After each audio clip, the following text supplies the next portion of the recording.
Hi friends, మా నాన్నగారు మొన్న వచ్చారు ఫ్రెండ్స్. చికెన్ పట్టుకొచ్చాను. చికెన్ తిన్నా, థమ్స్అప్ తాగాను ఫ్రెండ్స్. తాగినాక చలితో వచ్చేసింది జ్వరం. నిన్న పొద్దున జ్వరం వచ్చేసింది. ఇక నిన్న సూదులు వేయించేసరికి జ్వరం తక్కువైంది. మంచిగా ఉన్నాను.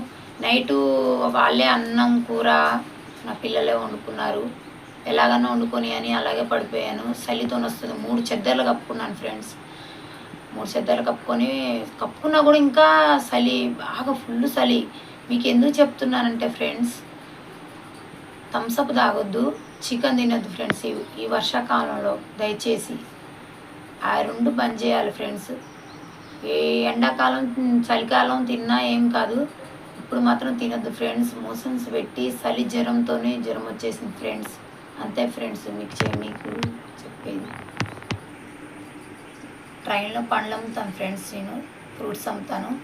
యాపిల్ కానీ, అనార్ కానీ, దానిమ్మ కానీ, ఇక మామిడికాయలు కానీ, అరటి పండ్లు కానీ, సపోటాలు కానీ అన్నీ అమ్ముతాను ఫ్రెండ్స్ బండిలో.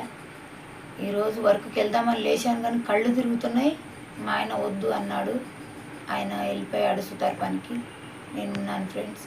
నైట్ వాళ్ళు వండుకొని తిన్నారు. ఎలా వండుకున్నారో ఏందో కూడా తెలియదు ఫ్రెండ్. వాళ్ళు అసలు వండరాదు, చేయరాదు.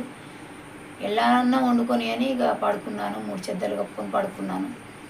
మార్నింగ్ లేచి మొహం కడుక్కొని కొంచెం ఛాయ్ తాగి ఇప్పుడు కొంచెం ఇలా ఉన్నాను ఫ్రెండ్స్. కొంచెం ఈరోజు రెస్ట్ తీసుకొని రేపు నుంచి వెళ్తాను ఫ్రెండ్స్. దయచేసి నేను చెప్పి మాత్రం ఈ 2 థమ్స్అప్ తాగొద్దు, చికెన్ తినొద్దు ఫ్రెండ్స్. అంతే ఫ్రెండ్స్. నచ్చితే లైక్ చేయండి ఫ్రెండ్స్.